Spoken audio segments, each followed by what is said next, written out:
Hey there, soon-to-be homeowner. Welcome to week number 4 of the 90-day challenge, Renter to Buyer Boot Camp.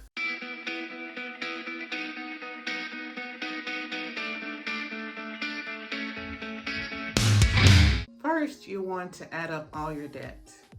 Your car payment, your student loans, your alimony, your current rent or mortgage.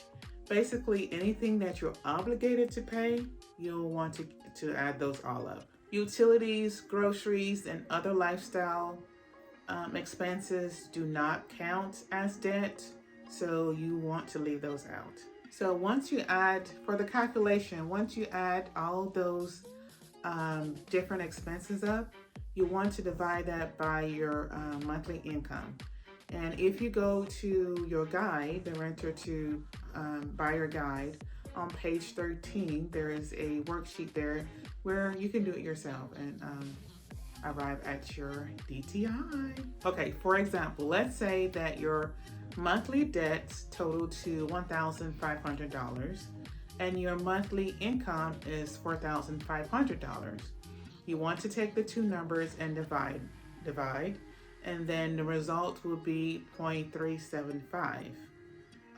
Then to get to the percentage, in order to get the percentage, you want to then multiply that 0.375 by 10, and that will give you 37.5%, and you round that number up, and that gives you 38%.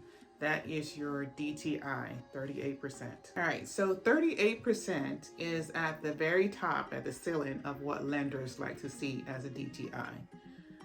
For them, the rule of thumb is anything below 20% is low, and anything above 40% is financially distressed. Typically, borrowers with a high DTI have a hard time making their payments, and therefore that makes them risky to the lenders as far as lending them money. Because basically, if you're spread thin across a lot of different debts and you run into some kind of financial issue or hiccup, your car breaks down, then you're in a situation where you can't pay your mortgage and then you end up defaulting on the loan.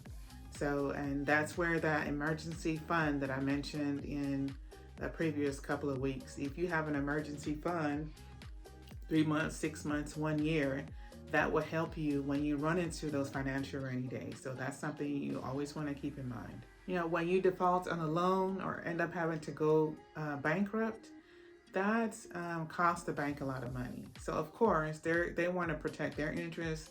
They're going to do everything in their power to look out for themselves.